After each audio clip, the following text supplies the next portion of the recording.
Olá meus caros, aqui é o Corvo. Para este quarto episódio de Rings of Power, eu começarei a minha fala falando sobre ambição. Porque ambição, digamos que é uma palavra-chave quando pensamos nessa produção da Amazon. E falar sobre ambição é importante porque foi a ambição que levou ao modus operandi adotado, que não é dos melhores e poderia ser. Rings of Power foi concebida para ser uma série longeva.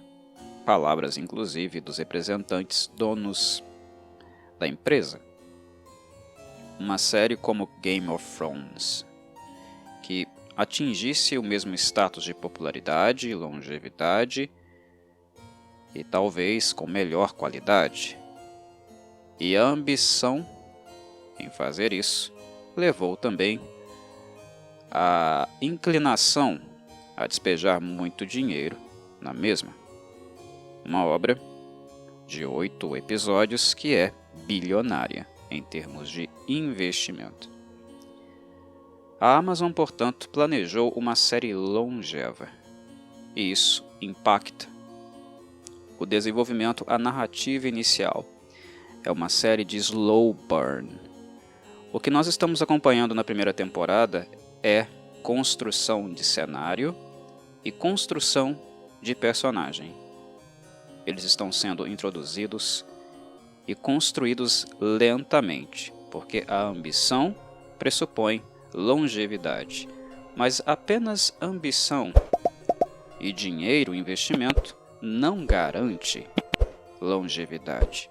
E este é o ponto que eu gostaria de fazer aqui. Não basta ser ambicioso ou podre de rico. Para uma série ser longeva,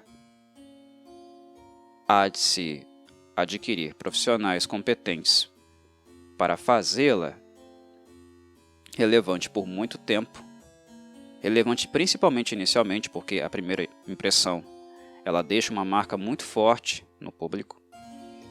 É fazer algo inicialmente muito relevante e chamativo, mas também profissionais que consigam manter tal relevância, a ponto de não deixar a série ficar cansada, saturar em pouco tempo.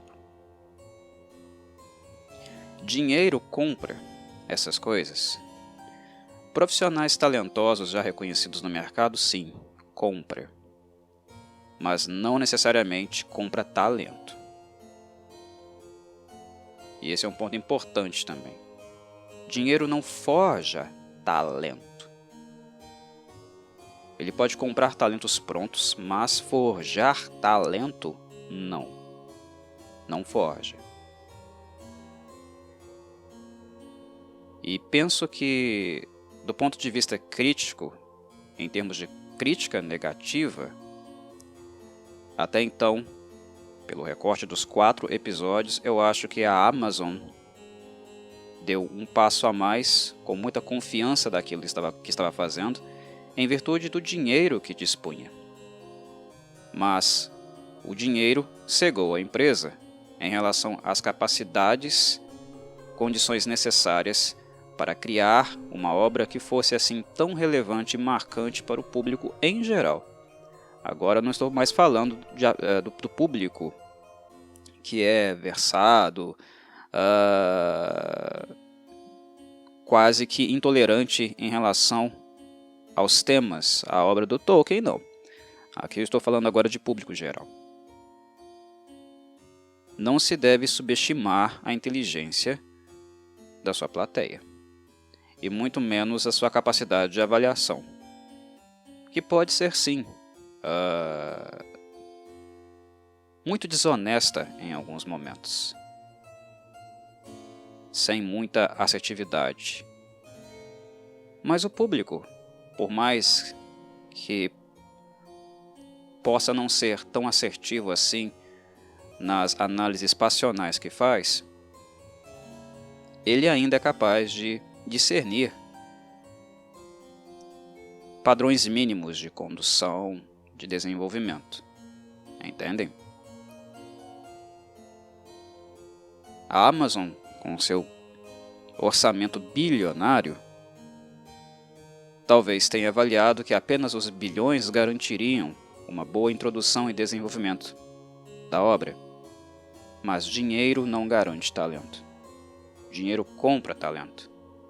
E a Amazon investiu na produção, mas grande parte do orçamento não se preocupou tanto em ser destinado para áreas pontuais estratégicas que poderiam fazer, de fato, da obra relevante no seu início, que é fundamental para a construção dessa longevidade. Novamente aqui, eu volto a me esbarrar neste episódio com problemas de roteiro. De maneira geral, se eu fosse fazer uma média dos 4 primeiros episódios, parcialmente apenas um roteiro me agradou. O primeiro episódio é mediano, o segundo é um pouco melhor do que mediano, é o melhor deles na minha avaliação. O terceiro episódio apresentou o pior roteiro, e aqui no quarto, ele melhora um pouco em relação ao terceiro, mas não suficientemente para chegar na qualidade do segundo episódio. O slow burn. A construção de cenário e de personagem estão sendo feitas e isto pode ser usado como argumento para justificar esse roteiro moroso, onde pouca coisa acontece. Mas ao mesmo tempo percebam que, mesmo sendo construção, mesmo sendo desenvolvimento de personagem e cenário, tais coisas não emocionam. O drama criado não é profundo, por muitas vezes, na verdade, é superficial. Onde está a dramatização?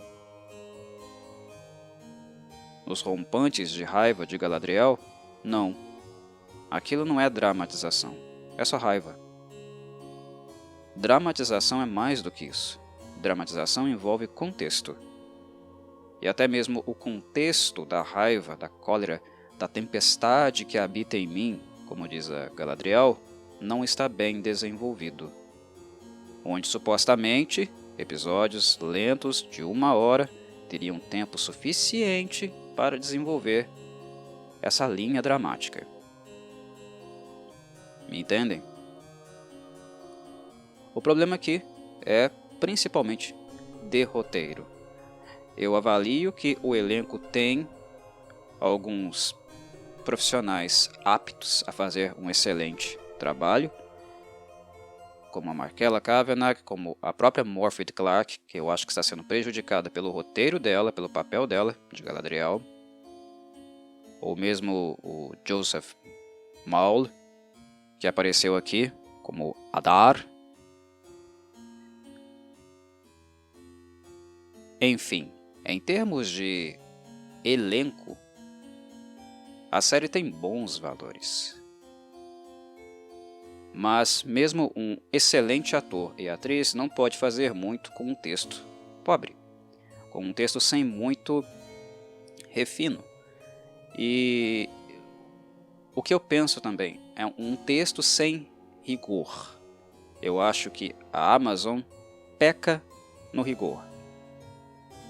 Tem dinheiro demais, mas o rigor com o texto, com as ideias, com aquilo que faz os personagens e o contexto serem interessantes, o rigor quase inexiste. É uma série extremamente bem produzida, lindíssima, fotograficamente é maravilhosa, mas falta substância. O público leigo assiste Rings of Power e se pergunta. Na verdade, é um incômodo que aparece durante a apreciação. É um incômodo silencioso. Aquela coisa que se aproxima do cinéfilo e cutuca ali. Ei, tá faltando alguma coisa aqui. Isso aqui tá vago. Isso aqui não está devidamente desenvolvido. Ou não estou conseguindo imergir na obra. Ela não me envolve. Ela é muito superficial, ela não se aprofunda em nenhum tema. E os problemas que apresenta, as resoluções também são muito rápidas, muito simplórias, sem muito contexto, sem muita informação. Está lento porque assim foi o planejamento. A ambição ditou a condução, mas a condução poderia ser boa mesmo que a série seja de slow burn, seja, a princípio, de construção de cenário e personagem. Isso pode ser feito de maneira inteligente, dramaticamente e muito conceitual também. Preso às ideias que colorem, que ilustram, que enriquecem este mundo em questão.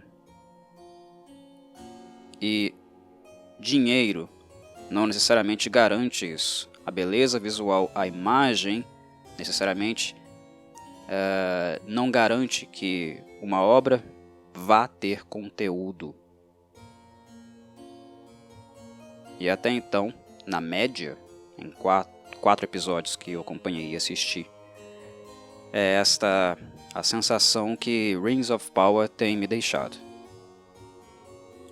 O roteiro aqui mudou novamente, mas a deficiência se mantém. Como no primeiro episódio, o Penn e o McKay voltaram a escrever, eles que são produtores executivos, né, também. Mas aqui eles receberam pela primeira vez a companhia de Stephanie Folsom, que aqui também ajuda com o roteiro, e ela também é produtora executiva na Amazon. Também trabalha na série com essa responsabilidade.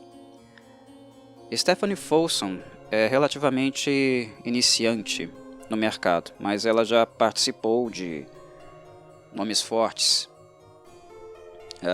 da indústria cinematográfica, títulos fortes, não necessariamente de qualidade, mas fortes, públicos, populares. Ela escreveu o roteiro, por exemplo, de Thor Ragnarok. Não sou muito fã daquele filme, do desenvolvimento daquele filme, do texto daquele filme, mas sim, tem a assinatura dela. Na TV, ela ficou responsável por Star Wars Resistance. E mais recentemente adaptou e escreveu a série já cancelada em sua primeira temporada da própria Amazon chamada Paper Girls. Então ela tem referências, não apenas referências boas, mas de certo modo tem referências. Stephanie Folsom ela é organizada com o texto dela. Isso ela é. O texto dela é dividido em setores, tem áreas, regiões muito bem separadas, né? Começo, meio e fim. É discernível, é organizado. O Penn e o McKay, no primeiro episódio, demonstraram que organizados eles são também. Só que eles desenvolvem pouco e dramatizam pouco. E a direção de Rings of Power talvez também esteja pecando nesse sentido de dramatizar, de retirar do elenco, que é bom sim, tem bons valores, repito, tem bons valores, algo mais dramático. O resultado não tem sido bom. O quarto episódio evolui um pouco em relação ao terceiro, mas uma coisa interessante que eu descobri também é que até então os Harfoots, os Hobbits, estavam me mantendo assistindo a série e equilibrando o meu humor muito mais do que eu imaginava. Neste quarto episódio, eles não estão presentes. Eles saíram de cena e a trama ficou com ênfase, com um acento maior em Númenor, em Khazad-dûm, lá com Durin e o Elrond e o segredo dos anões, e um pouquinho nas Terras do Sul com os humanos, o que inclui, é claro, o cativeiro de Arondir no acampamento de orcs. É isso. Os hobbits não estão presentes aqui, e eu senti falta. A trama dos hobbits, ela não teve um desenvolvimento tão grande assim igualmente.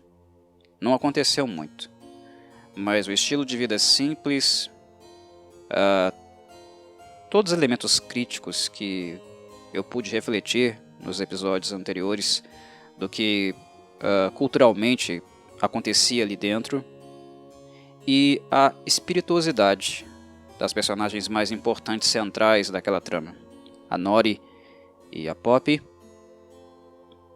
Isso me mantinha interessado e também equilibrava o meu humor. Não porque, nossa, elas são as melhores personagens da série. Não, não é por isso. Mas é algo típico da espirituosidade Hobbit.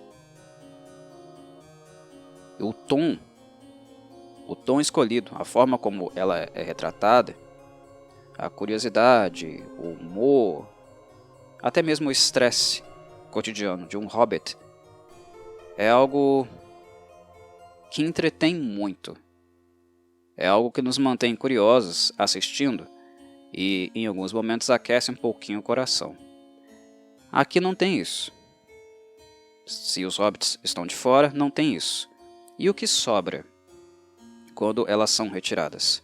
Sobra aquilo que não agradou muito e não foi muito bem desenvolvido no terceiro episódio, que foi a trama em Númenor, mas houve o retorno de Khazad-dûm, cuja retratação não chega a ser tão interessante, dramática, como do segundo episódio, mas traz elementos interessantes por causa das revelações e apresentação de fato daquilo que a Disa costumava chamar de cantar para as montanhas, e assim elas revelarem seus segredos.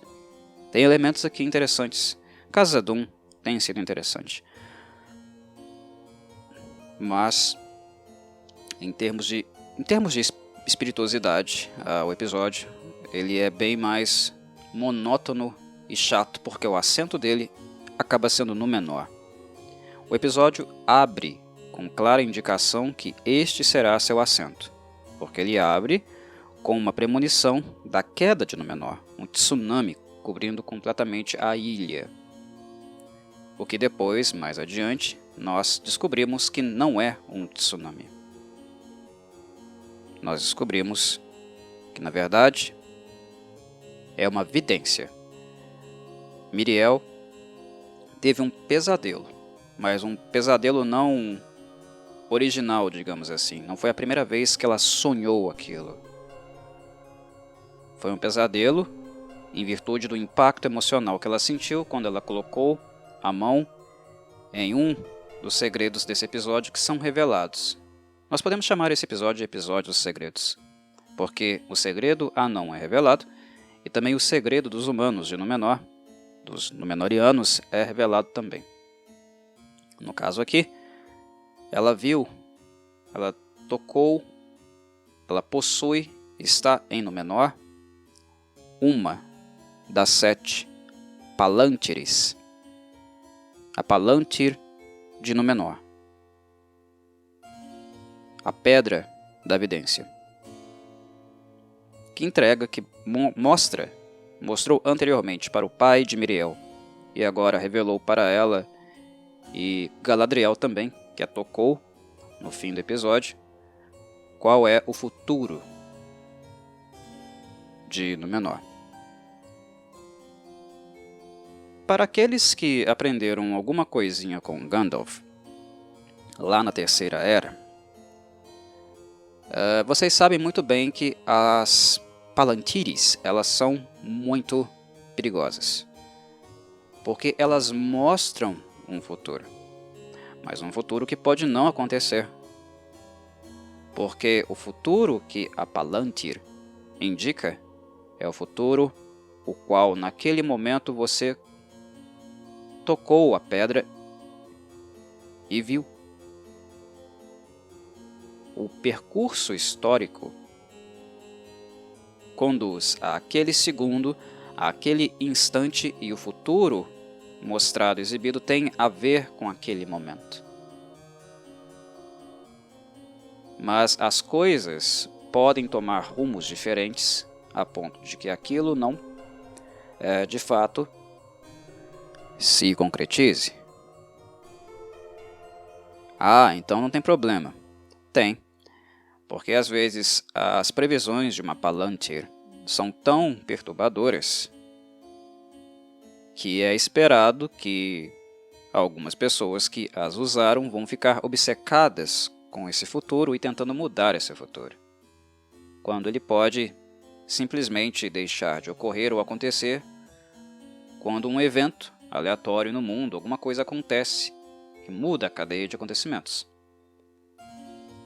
A Palantir funciona, mas o futuro, o destino, não são coisas que estão escritas e que não podem ser alteradas. Nós não somos simplesmente marionetes desse futuro. As criaturas do mundo do Tolkien não é imutável. É algo mais condicional. Entendem? Então, uma Palantir é capaz de adoecer muito uma pessoa, de deixá-la completamente obcecada, temerosa, fóbica com as possibilidades. E aqui, ao descobrir a Palantir e ver o que a Míriel viu no fim do episódio, a Galadriel finalmente compreendeu porque Númenor deixou de lado a aliança com os Elfos. Mas aconteceu muita coisa antes desta revelação, deste segredo ter vindo à tona, né? Inclusive algumas cenas patéticas, muito fracas, de roteiro muito ruim mesmo. Vocês se lembram que o Halbrand deu uma porrada, uma boa coça em alguns membros, né, da guilda de Númenor no episódio anterior. E os caras foram cobrar ele com razão, porque ele havia roubado um deles, né? Eles não foram muito polidos, educados com o Halbrand, evidentemente, o trataram com muito preconceito, mas depois de tudo o Halbrand acaba roubando um deles durante o episódio.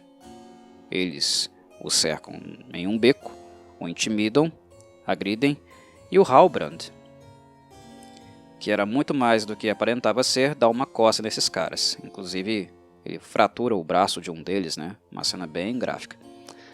Enfim, ele é preso em virtude disso.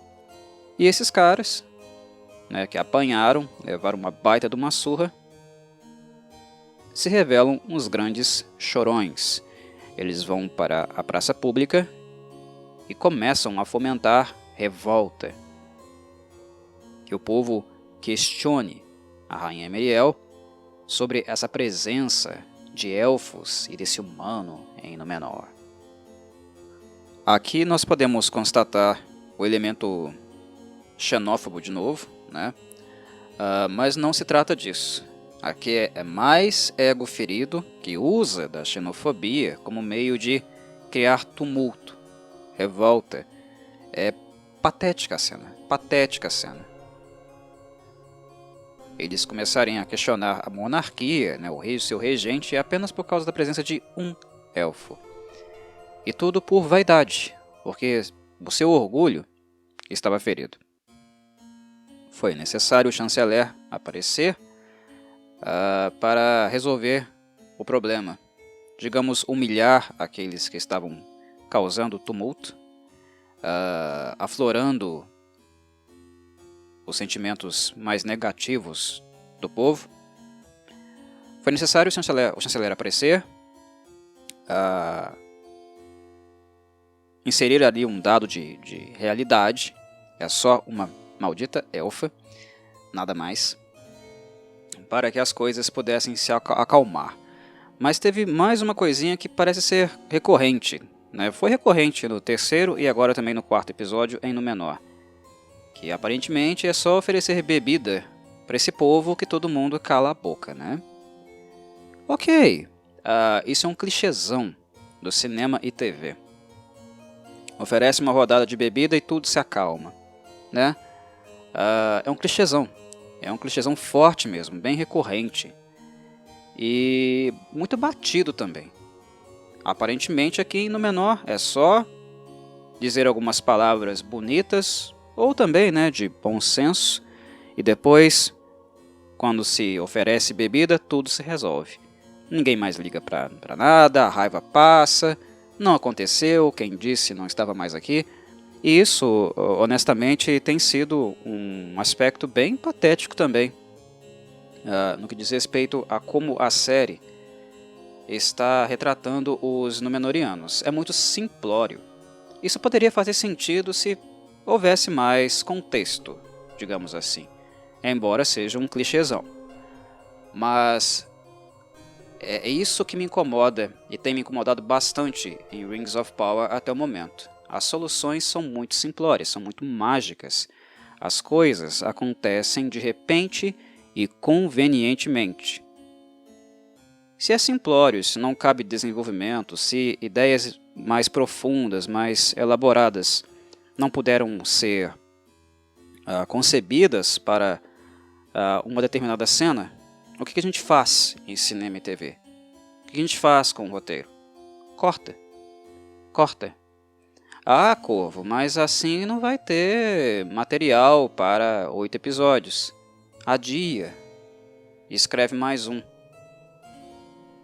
Termina os episódios anteriores sem essas barrigas e escreve outro. Escreve outro episódio. Outro para além do planejado, para além daqueles 8. Essas barrigas e cenas simples que não acrescentam muito, fazem muito mais mal à produção, né? À obra do que bem. Eu acho que isso é óbvio para todo mundo, né? Quando a gente vê pessoas sendo acalmadas, né, uma rebelião que estava no início, é importante, né, demarcar, estava no início de fato, mas quando nós vemos todas as pessoas serem apaziguadas por algumas palavras de bom senso e a oferta de bebida, a pergunta que fica é: nós somos realmente tão patéticos assim? Sim, os seres humanos são patéticos, mas tanto assim, né? Esse questionamento, essa impressão não deixa de vir à mente. De qualquer modo, essa condução e escrita simplória nos leva a ter a sensação de que o roteiro continua batendo cabeça. O povo não estava revoltado? Agora, com a oferta de bebida não está mais? Era um simples pretexto para beber? Não. Havia ali vaidades, né, orgulhos feridos e também ressentimento. O rastro existe. Há um histórico que leva as pessoas a terem esse sentimento. E se é um sentimento antigo e enraizado, ele não é facilmente esquecido. Não tão facilmente. Ele pode ser, mas para isso a série precisa trabalhar. A série precisa desenvolver mais o seu roteiro, a sua ambientação, a sua condução, porque no final do episódio, magicamente, essas coisas se resolvem. Com um alvo, um inimigo que nem ainda está à vista. Ninguém viu o Sauron. Ninguém viu os orcs em Númenor. Eles estão, perdão pela expressão, na puta que pariu. Eles são uma ilha longe pra caramba da Terra-média. Ninguém viu nada. Ninguém foi ameaçado. Ninguém está tendo uma vida ruim. O reino está muito equilibrado, ele vai bem, muito obrigado. Ninguém ali passa pelos mesmos percalços que o povo das Terras do Sul, na Terra-média, estão passando. Eles não viram o horror. Então, um desfecho do episódio onde Míriel acaba por se aliar a Galadriel no seu intento, se dirigir ao povo, e o povo começar a levantar o braço, começar a aderir, isso é mágico. Mágico no sentido pejorativo, tá? é muito simplório. É algo que acontece rapidamente porque é conveniente. Não houve desenvolvimento. Haveria resistência. Agora sim, haveria resistência. Alguém com um orgulho ferido, falando no meio da praça e atiçando os cães mais raivosos, é algo contornável. Mas convencer um país equilibrado, há muito em tempos de paz, a ir para a guerra, não é. Não é fácil esse convencimento. E não basta para um regente, e um regente recente, como a Miriel é, que está, em tese, na mente do povo, substituindo seu pai, que não aparece há anos, convencer o povo não é fácil assim. E não falo não apenas do cidadão comum, das pessoas trabalhadoras comuns de Númenor. Eu falo também dos militares, da frota. Não é mágico assim, não é simples assim. E embora seja fantasia, a fantasia de Tolkien não se descola da realidade. Muito pelo contrário.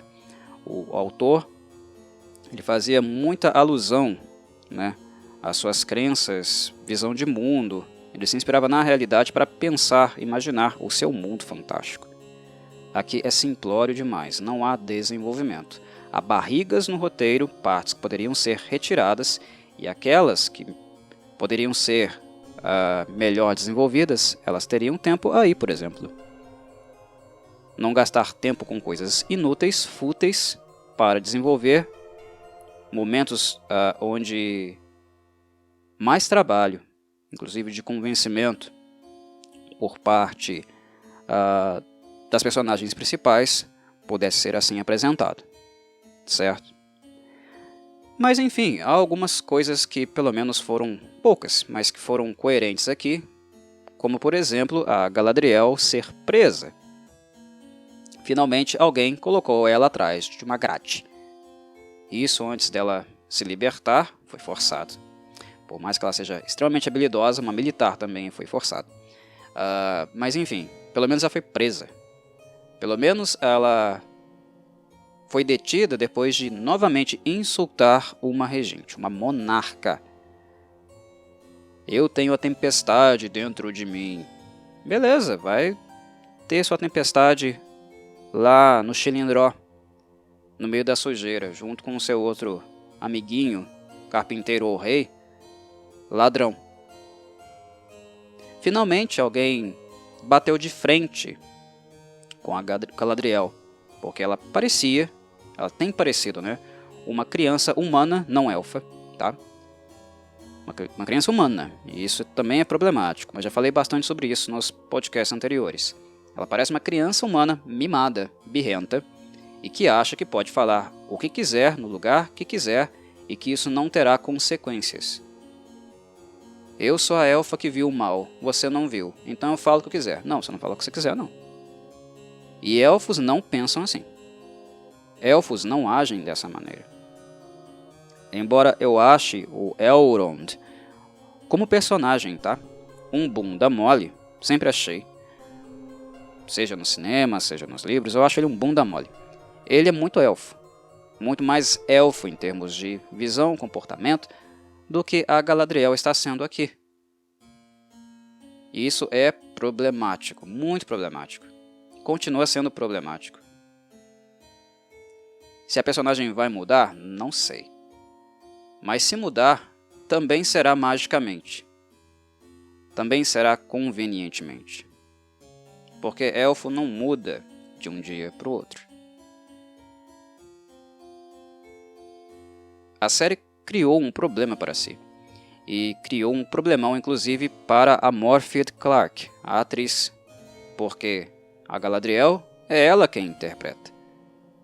E o público não tende a ficar com raiva dos roteiristas, conhecer os seus nomes, enxergar o seu trabalho, ter esse discernimento de que o problema reside no texto deles.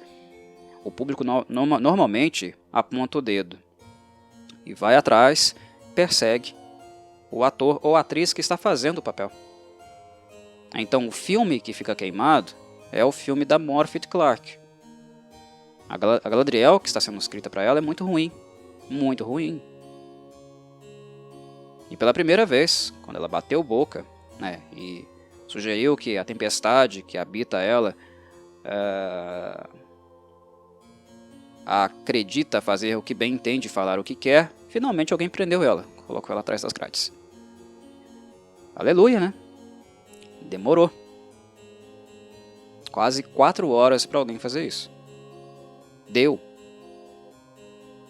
E a coisa fica ainda mais triste, lamentável de assistir quando um humano como o Halbrand começa a dar lições de moral para a Galadriel lá na prisão. A reforçar, reafirmar aquilo que ela estava fazendo. Ela sabe que é errado. Ela sabe que aquela forma não é a forma de conduzir as coisas. E isso, inclusive, tem sido o fruto, né? O motivo para todos os seus fracassos até então. Inclusive naquilo que ela depois, né, dramaticamente tenta ser. A cena não é dramática. Era para ser, mas não foi. Ela tenta lá colocar dramaticamente para Míriel. Eu sei como é estar no seu lugar, ver o que ninguém vê. Era para ser bonito, era para ser dramático, mas a condução não ajudou. Poderia ter sido uma cena muito melhor do que foi.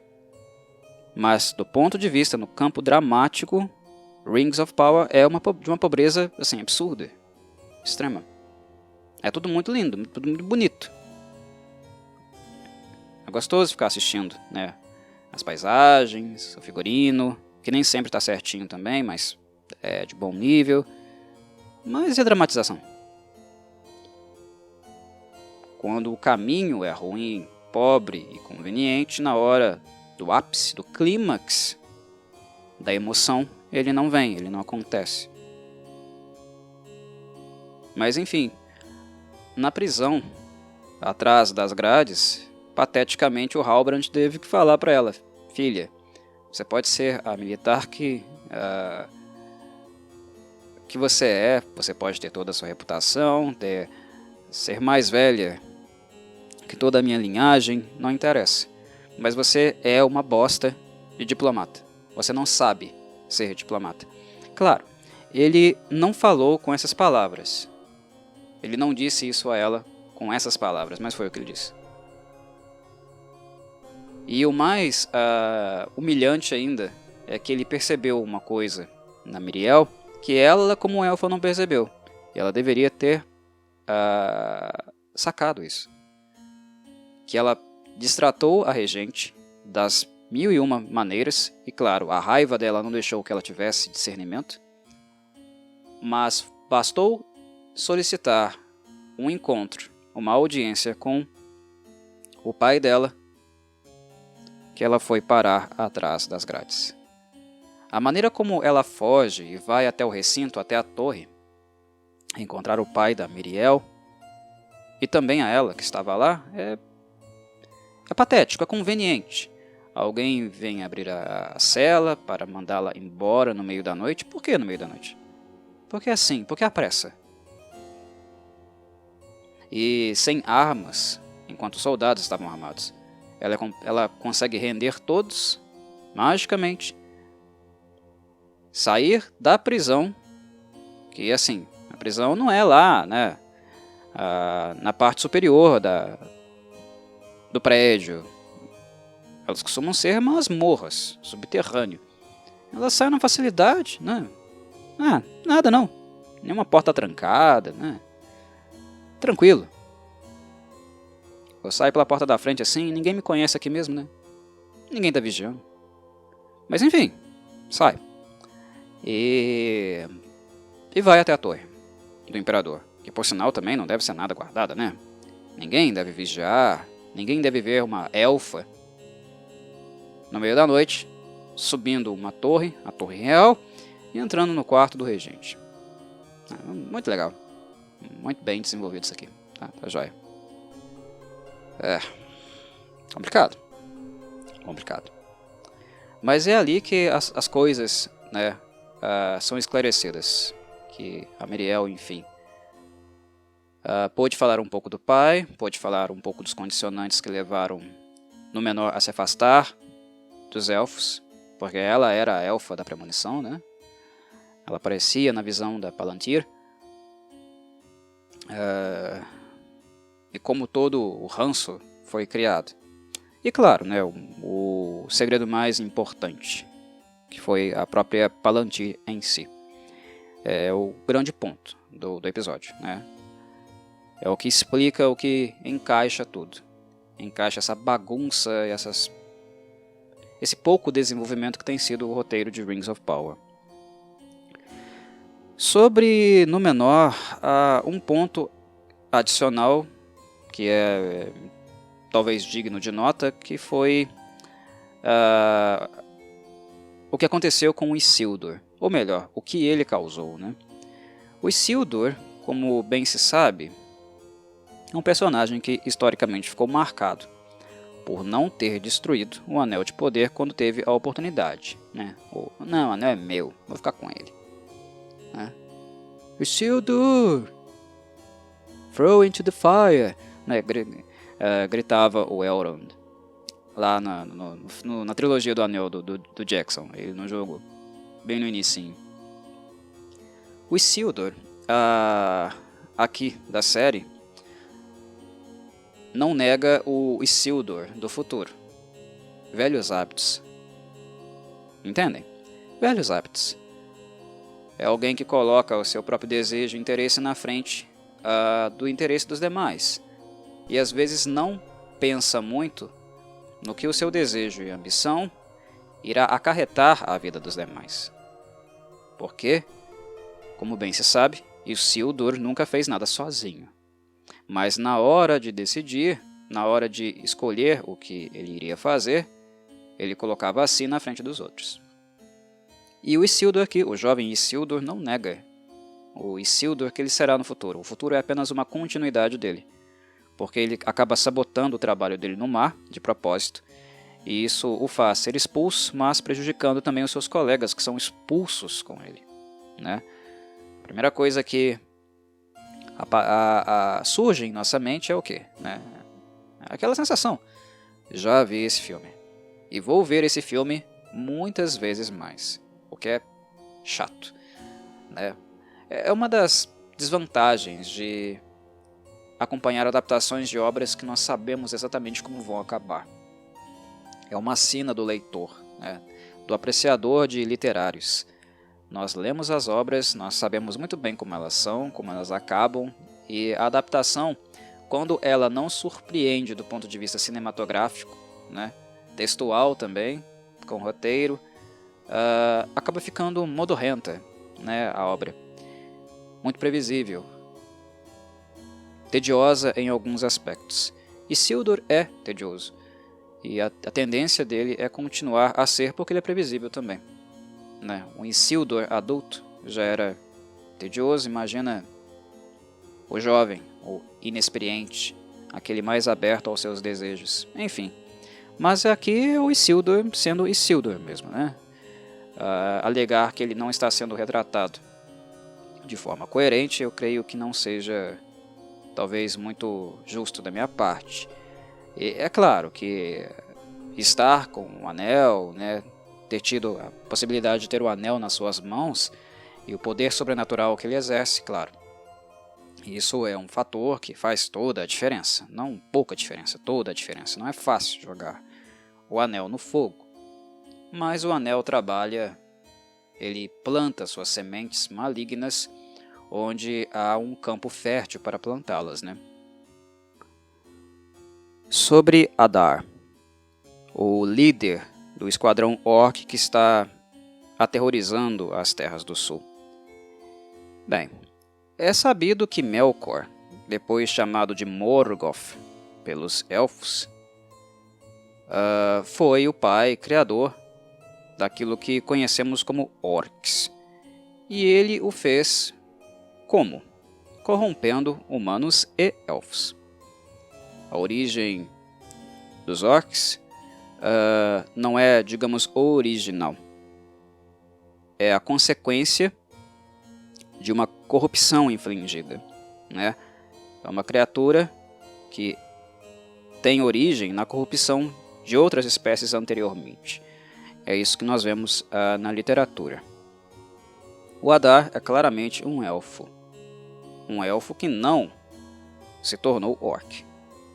Ele é um elfo, pelo menos mentalmente, corrompido e fisicamente, né, que passou por todos os castigos físicos, decrepitude, que nós podemos esperar de alguém que convive no mesmo espaço que orcs. Muito mais calmo, muito mais temperado do que um orc seria, e claro, muito mais inteligente também. O que explica um pouco, né, por que ele é o líder deles. Mas não explica muito como os orcs por ele têm respeito.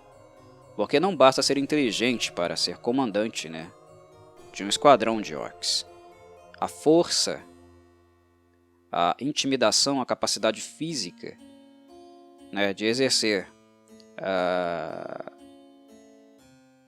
dano, né, sofrimento aos outros, se impor pela força, é isso que convence os orcs.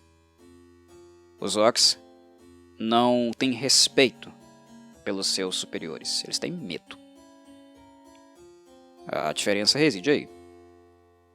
O Adar, ele não foi muito desenvolvido no episódio, ele não foi trabalhado, digamos assim. A sua introdução é muito breve, e nós ainda não sabemos, não foi dado a nós elementos para descobrir por que ele é tão respeitado pelos orcs, ou também porque os orcs, né, como o próprio Arondir, o elfo, questionou por que eles se chamam de pai. Ele não é o Morgoth, e imagino que também ele não seja o Sauron, né? E esse negócio de ficar apontando, esse é o Sauron, esse é o Sauron, esse é o Sauron, descansa, parem com isso. Enfim, não foi explicado. O Arondir questiona, mas o Adar em si não esclarece nada. Ele apenas tem uma tarefa para o Arondir. Também convincente, né? Ser logo ele que vai mandar a mensagem. Enfim, Rings of Power é um roteiro de conveniências. Mas ele é apresentado rapidamente, nós percebemos que de fato ele é um elfo corrompido, porque ele dá não apenas o modo de se portar e aparência, mas as referências que ele dá ao Arondir sobre conhecer o lugar que ele cresceu, né? Nasceu, cresceu, enfim. Tudo isso eu acho que tira por completo qualquer dúvida ou questionamento que nós poderíamos ter em relação a ele ser de fato um elfo. Ele sim é um elfo corrompido. E isso liga de fato, né, ao que os orcs foram antes de serem aquilo que eles são agora. Mas é como falei, uma coisa é um orc trabalhar com um elfo corrompido. Orcs fazem alianças, né? Fizeram alianças no passado com Morgoth, alguns elfos e principalmente os humanos da Terra do Sul.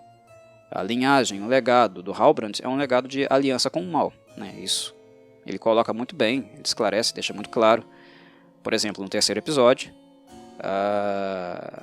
E também este é um dos motivos dele não voltar de braços abertos para esse passado lastimável, vergonhoso, né, dos seus antepassados, de aliança com Morgoth. E isso não morreu, né? Essa tendência não morreu.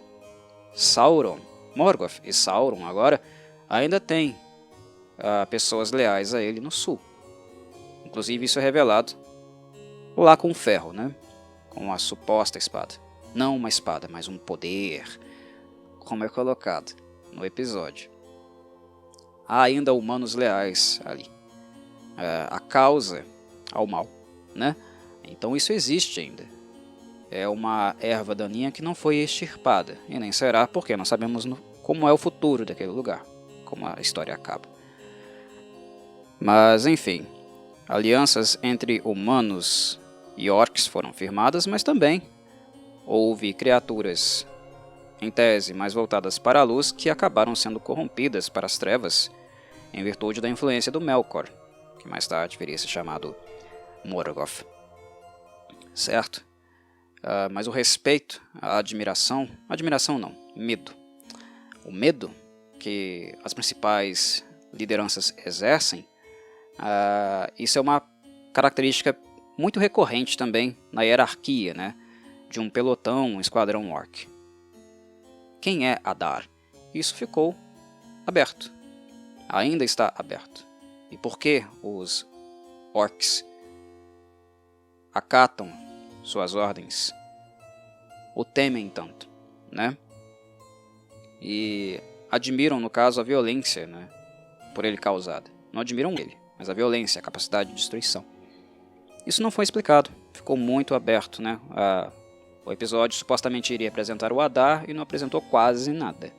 Ficou muito mais preocupado com os assuntos Númenóreanos. Mas enfim, de qualquer modo, o Joseph Mawle, né, aquele ator que interpretou o Benjen Stark em Game of Thrones, ele foi apresentado aqui no episódio. Não teve tanto tempo assim, né, de atuar, de dizer a que veio, mas foi uma apresentação. Imagino que a série, nos episódios futuros, vão trabalhá-lo um pouco mais, exigir um pouco mais dele. Ele é bom ator, pelo menos nos trabalhos que ele fez para a TV até então. Ele não costuma deixar muito a desejar, não. É um bom ator. Enfim, o que o Adar quer é que o Arondir leve a mensagem para os demais humanos das Terras do Sul, aqueles que ainda não foram invadidos, né? Ou quase não foram invadidos, porque foram salvos antes pelas palavras de Bronwyn, pelo aviso dela. Ou vocês abrem mão das terras e juram lealdade, ou nós vamos passar por cima de vocês. Vamos matá-los, vamos escravizá-los, fazer vocês trabalharem até morrer, e aqueles que sobreviverem depois viram comidinha. É basicamente isso, né? Abram mão das terras, jurem lealdade, como alguns no passado, né, parte do seu povo, dos seus ancestrais fizeram, ou então vocês vão para a vala. A mensagem é essa. E é isso que ele deseja que o Arondir faça. Leve a mensagem. Vá, passarinho. Voe. Leve a mensagem para os humanos. E é só isso. Nada mais a dizer sobre esse momento e sobre a apresentação do Adar. Muito pouco. São muito poucos elementos para fazer análises muito profundas. Vamos agora para as Terras do Sul, onde o destaque inicial, o holofote fica em Bronwyn, porque ela acabou sendo forçada a provar aos humanos, aos homens do vilarejo, que aquilo que ela falava sobre a ameaça, o fato deles estarem em perigo, era realmente real. E o faz colocando uma cabeça de orc sobre a mesa, literalmente, sobre o balcão da taverna. As coisas continuam difíceis para Bronwyn aqui. Os problemas não acabaram, porque mesmo sendo ela a mulher que no vilarejo fez alguma coisa, ao invés de ficar sentado bebendo e vendo a vida passar lentamente, bem, ela é mulher. E ela está em um antro cercada por homens não apenas preguiçosos, mas também misóginos, como também homens, né? Se é que nós podemos colocar no plural nesse ponto, eu acho que ainda não. Mas também elementos, digamos, com um histórico de ajudar as forças das trevas, né? De se alinhar com os planos e interesses de Morgoth no passado, e agora com o possível retorno de Sauron, certamente fazer o mesmo. Mas a misoginia é um elemento marcante presente aqui, porque enquanto os homens não fazem nada, é ela quem tem que fazer, porque se ela não fizer, ela vai morrer e também irá morrer o seu filho, que não é lá um garoto muito brilhante, não é mesmo? Para variar, uma mulher tendo que tomar a frente, coordenar as ações que estão sendo feitas, porque homens ficam coçando o saco o dia inteiro, e sendo peitada por isso, né? Desafiada por isso, intimidada por isso, recriminada por isso. E nós vemos isso acontecer aqui perfeitamente. Se Bronwyn não estivesse coordenando as ações, a situação dos humanos estaria muito pior. Mas como é ela que faz, a mulher, os homens chechelentos das terras do sul começam também a vê-la como um alvo, uma pessoa desagradável. Agora ela é, né? Quando ela estava lá na sua cabaninha e ajudava todo mundo, né? Com um aspecto curativo, os conhecimentos herborísticos na vila, ela era ótima, tinha seu lugar, era reconhecida, mas a partir do momento que ela decidiu ter liberdade sexual, né, de amar quem ela quiser, independente da etnia, quando ela começou a exercer função de liderança entre eles, aí agora ela não presta mais, agora ela é a bruxa. A situação não chega a ficar caótica e tão tensa como as minhas palavras de indignação, mas elas tendem a ficar se talvez elas continuarem assim, né? Até porque notamos que os representantes masculinos da vila, inclusive o traidor da causa humana, né, no passado, no presente, pelo menos talvez um descendente dos traidores originais, está ali presente. Ele sabe muito mais do que os outros, sabe muito mais do que a própria Bronwyn, Arondir ou o próprio Fio, mas está ali infiltrado. E tem muitos sujeitos que, claro, reconhecem nele uma figura de liderança.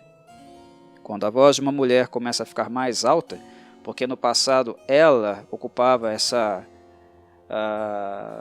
esse lugar, né, de ser quem cuidava, o lugar de Bronwyn no passado era esse.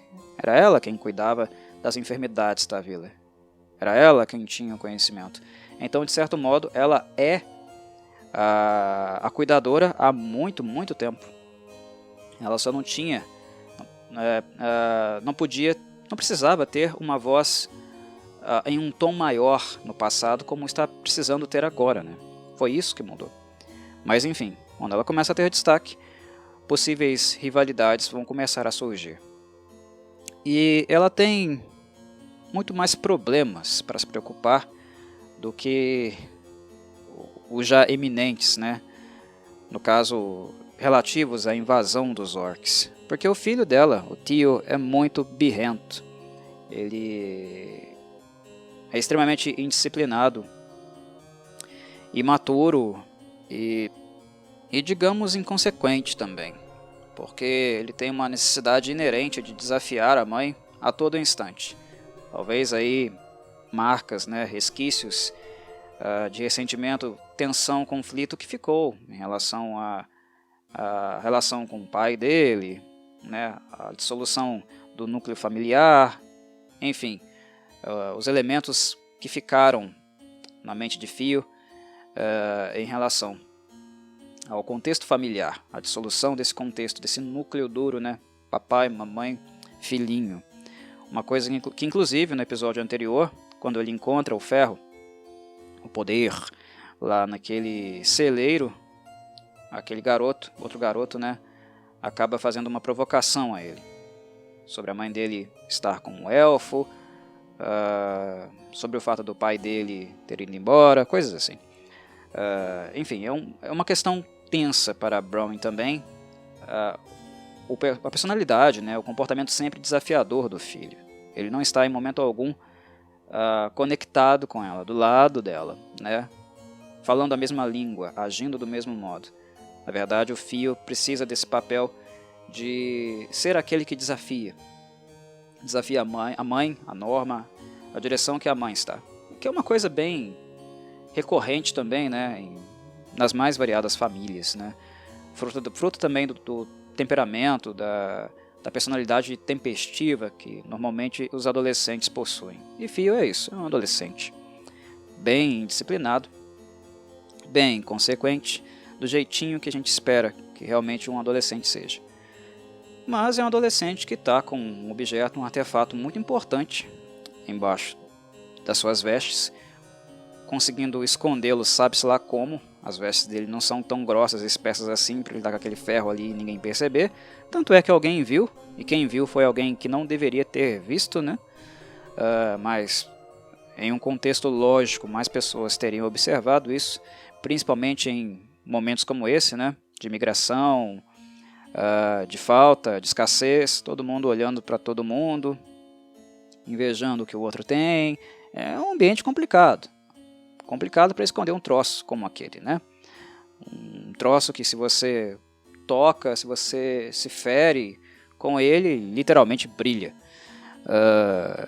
Mas enfim, o guri tá com o ferro e também pagando uma de heróizinho, né? Fazendo pilhagens em vilas que já estão tomadas pelos orcs, contrariando a mãe dele, que, claro, não gostaria que ele tivesse ido até elas. É claro que a coragem / burrice dele de ir até um vilarejo tomado para procurar suprimentos acabou dando aos presentes ali, no final, que estavam disputando a tapa, tudo que os guris tinham conseguido na carrocinha, a tapa. Coletividade ali, espírito coletivo, divisão, nada disso existe. Existe comida é meu. Mas enfim, a burrice / coragem dele acabou se provando útil. Mas eu creio que seja coerente, né, concordarmos que a decisão, o que ocorreu nas cenas seguintes, em termos racionais, teria causado a morte do guri. Porque eu acho que esse é o setor mais forçado desse episódio. A aventura de Fio no vilarejo, procurando mantimentos, a descoberta dele pelos orcs, que por alguma razão absurda não conseguem matá-lo. Mas não é racional, não é de bom grado, não é de bom tom que isso não tenha acontecido, porque todas as condições variáveis estavam mais favoráveis para os orcs do que para ele. Ele é inexperiente, ele é inconsequente, os orcs estavam em maior número, já haviam tomado a vila, mas misteriosamente, por alguma razão, estavam mocados, escondidos, e não escutaram muito os passos, o barulho tremendo que Fio e Rowan estavam fazendo ali no espaço. Uma coisa é importante esclarecer, meus caros. Os orcs, eles não são surdos, tá? Tem alguns problemas aqui. Primeiro, orcs não são surdos, eles escutam muito bem.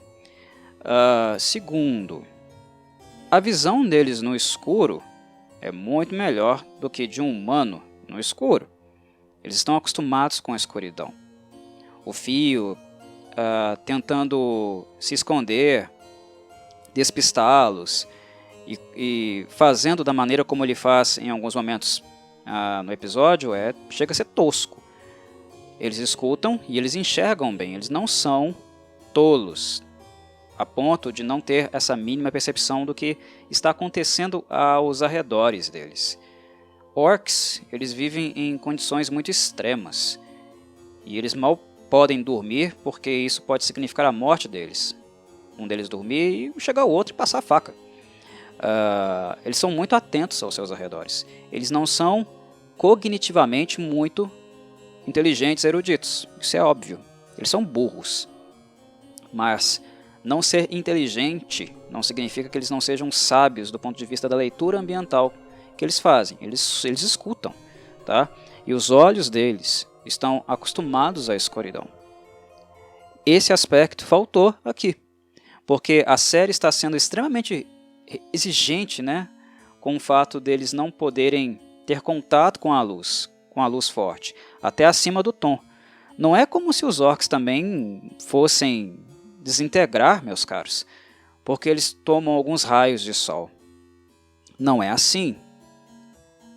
Nesse aspecto, a série está exagerando. A luz extrema incomoda os orcs, porque eles são muito sensíveis à luz. Então, feixes de luz muito intensos, raio de sol, ok, incomoda, mas isso é sensibilidade. Mas a luz não vai fazer com que o orc se desintegre, né? Ele não vai começar a assar, pegar fogo assim do nada, entrar em combustão espontânea. Não é assim que as coisas acontecem. Há um exagero aí. E do mesmo modo, há uma falta de rigor onde poderia ter esse rigor para que os orcs fossem melhor adaptados, melhor representados, como por exemplo a visão no escuro. Eles enxergam muito bem no escuro. O Fio estava morto. Ele só não morreu porque ele é filho da Bronwyn, a série tem outros planos para ele e porque era necessário ali criar uma ceninha, né, do Arondir chegando pelo vilarejo, né, de novo, convenientemente. Na hora que o moleque ia perder o braço, o Arondir aparece, salva ele, né, dá-lhe a mão, como se os orcs fossem esperar, e para os dois depois escaparem. No mínimo ali o moleque ele tinha que ter perdido o braço.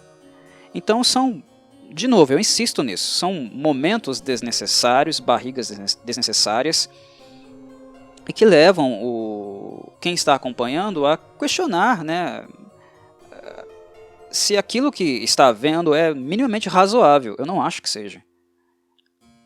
Essa aventura significaria morte em situações normais.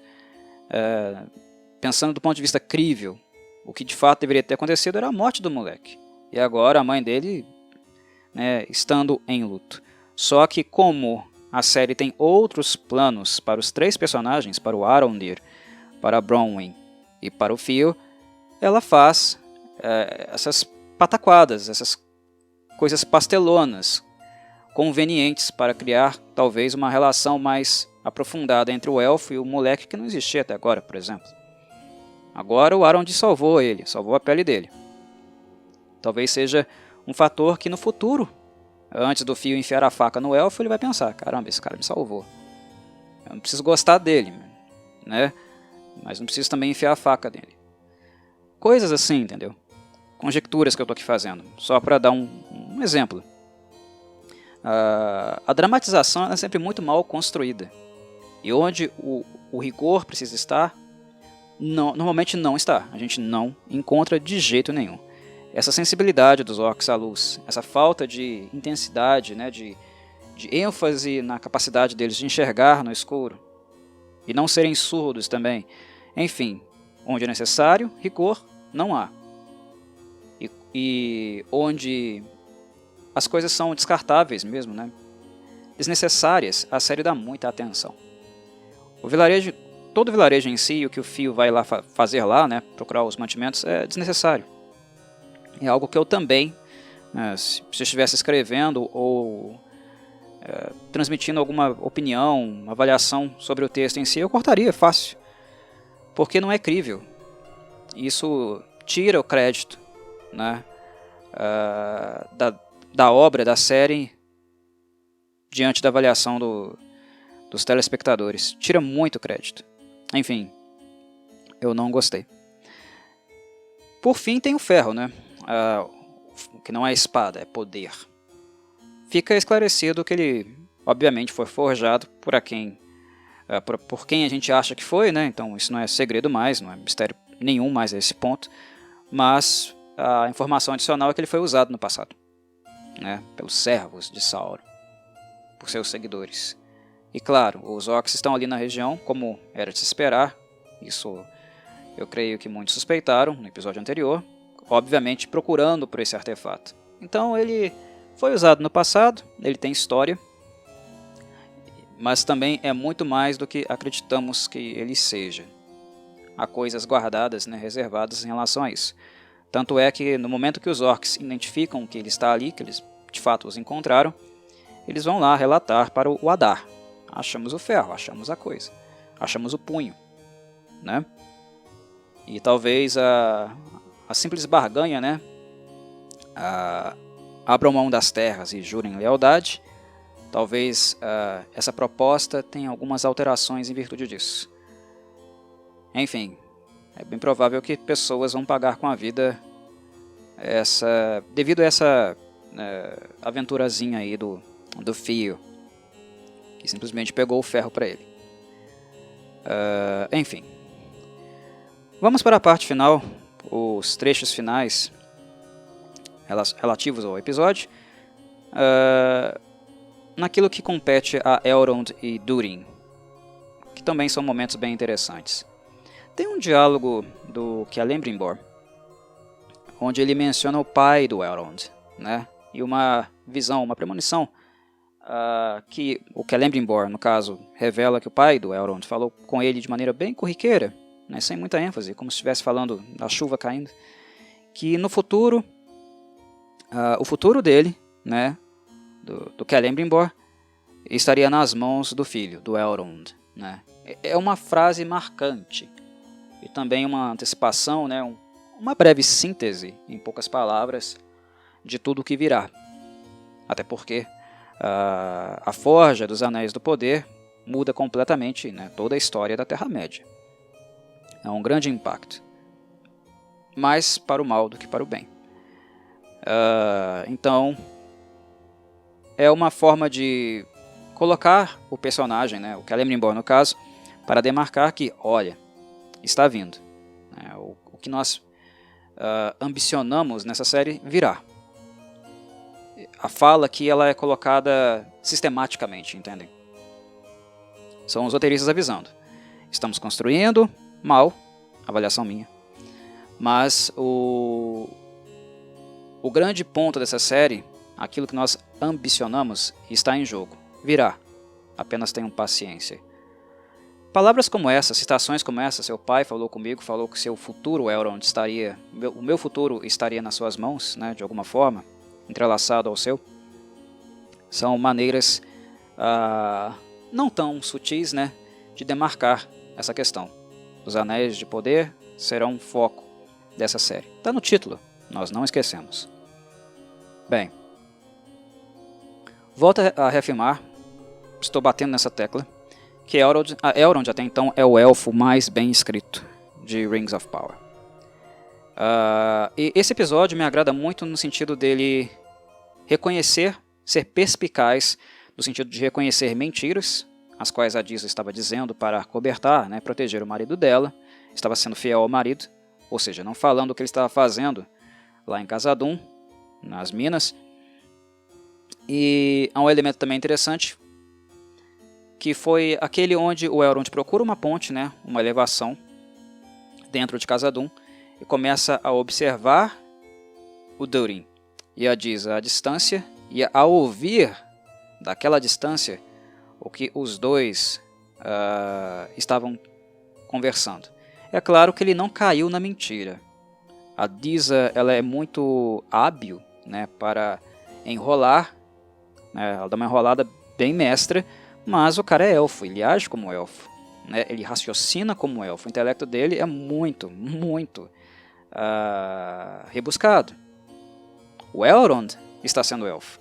Por que não um pouco de Elrond para Galadriel? Sabe, não arranca o braço não, tá? Dá um pouquinho, sabe, das principais características élficas, daquilo que os faz únicos, um pouquinho para Galadriel também, não vai matar ninguém não. Tá humana demais, pelo amor de Deus. Mas enfim, lá na ponte suspensa, ele faz leitura labial, com seus olhos fantásticos, né, a visão aguçada que os elfos têm, e também com a audição. E aí ele descobre o grande segredo, né, do Durin, depois que ele vai checar, claro, o paradeiro do seu amigo anão. Eles chegam até uma mina, onde o Durin revela para ele, a seguir, que eles descobriram o Mithril. Então é aqui, nesse momento, na Segunda Era, que esse metal tão resistente e leve, né, mais importante, como o próprio Durin coloca, né, mais importante e relevante, teria um valor muito mais alto do que o ouro, é descoberto, é revelado. O que é interessante é como eles entrelaçam isso com a prática, né, com a profissão da Disa. Porque um dos pontos muito marcantes do episódio também é o momento justamente onde ela canta. É uma cena muito bonita, é muito curta, ela começa no final da cena onde o Arondir e o Tio estão fugindo dos orcs, que logicamente deveriam ter cravado algumas flechas nas costas deles, né? O fato de não poder ter contato com a luz não quer dizer que os orcs não possam atirar de longe, e eram muitos orcs, em tese eles deveriam estar mortos. Mas enfim, começa, o canto dela começa na cena anterior, de desfecho da fuga do Arondir com o tio e da continuidade no próprio ambiente dos anões, lá em Khazad-dûm, com ela cantando, né? E a gente percebe a atriz fazendo o movimento do vibrato. Uma voz assim, alta, impressionante mesmo.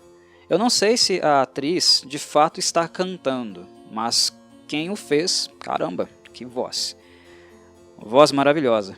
E a cena é muito bonita porque ela explora, ela ilustra os elementos conceituais que já haviam sido apresentados antes, né? Da profissão dela de cantora ser uma profissão de contato, né? De prece, de contato sensível mesmo com a montanha. E a montanha de alguma forma responder a isso. Ali a intervenção dela foi necessária porque a mina desabou e alguns anões ficaram presos, né, soterrados em má situação. E aí os trabalhos dela, o serviço dela foi, de certa forma, necessário para fazer um canto onde as montanhas pudessem, de alguma forma, ser um pouco piedosas com essas pobres almas. Enfim, todos os anões sobreviveram. O Mithril foi revelado, o segundo grande segredo do episódio, né, o episódio dos segredos. Palantir, Mithril. Elementos importantes, valorosos, né, e bem queridos pelos fãs do mundo de Tolkien. E a parte dos anões começa desse modo e termina explorando um pouco as relações fraternais, com foco no Durin, né, acento no Durin, que chama o pai dele de bode velho, porque devido ao acidente o pai dele optou por fechar a mina, né, não explorar mais, fechar todo o setor. O Durin está possesso, porque a relação entre pai e filho é sempre conflituosa, os anões são muito passionais, né, muito enérgicos, eles falam muito mais do que deveriam falar, né? Eles xingam a mais, amam a mais, enfim. Nem sempre é no ponto, nem sempre eles são símbolos de equilíbrio, são muito passionais. Mas isso serve também para o Elrond indicar um pouco do que foi a relação dele com o próprio pai, né? Ou melhor, da falta dessa relação. Enquanto o pai do Durin é alguém alcançável, que ele pode simplesmente xingar de bode velho, o Elrond relembra, né, que o pai dele, no caso, é inalcançável. E não apenas do ponto de vista físico.